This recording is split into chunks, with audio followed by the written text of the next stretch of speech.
Hi, friends. Hope you're doing well.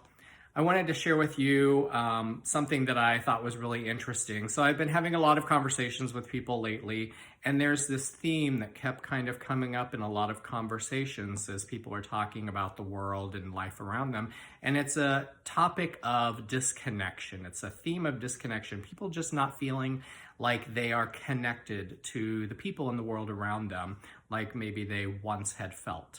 And in one particular story, this friend of mine is telling me that they are not looking forward to going home and spending the holidays with their family. Something that they had enjoyed in the past, but something has changed, and they really weren't looking forward to that. So I invited that person to tell me a little bit more. And long story short, there had been a little bit of a history of some discussions that had gone on and some disagreements. And that was just a point of disconnection. You know, you say this and I say this and we don't agree. And so then that created disconnection and that just kind of grew. And I'm sure that there are people out there that can identify with what I'm saying. And so as we're having this conversation, this person is telling me all of these things, you know, historically that have been sources of contention, that have driven this disconnection and then made it even more and more disconnected. And, you know, I think that that's great that you can identify that there are certain people that you talk about certain things with, and there are certain people that you don't talk about certain things with. And I think we have an opportunity here to find ways to create connections through our conversations. And so if you've got a list of things that you know that is not safe to say, there is a list of more than those questions and those topics that you can engage people with to draw connection, to find those common elements, those common threads and themes, those human experience things. And as we can start to relate to each other and talk to each other and focus on common themes, that can help us feel more connected. And as we feel more connected, we become more tolerant of people, and we're able to then actually learn to have conversations again and talk about some of those heavier subjects where maybe the disagreement happens. So when you feel connected with somebody, you're able to have those conversations and they're able to be a little bit more fruitful, and you're able to try to understand each other's point of views.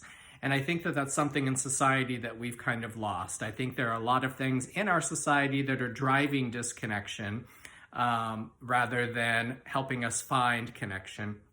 And so I talked to that person kind of about that topic, and we were able to come up with a list of topics and questions that they could then use in this meeting with their family that would be, you know, pretty safe and that would help them then feel more connected. And I checked in with them after the holiday, and things actually went pretty well, and they were happy that they went, and they did leave feeling a little bit more connected. Now they've got some more work to do in this area, but I thought that this was kind of an interesting process that maybe a lot of people would benefit from.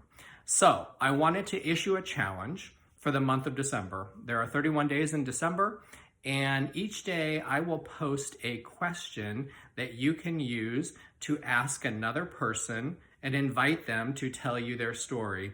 And these questions have kind of been chosen to help bring out those human experience type of topics so people can start to connect on the things that we have in common.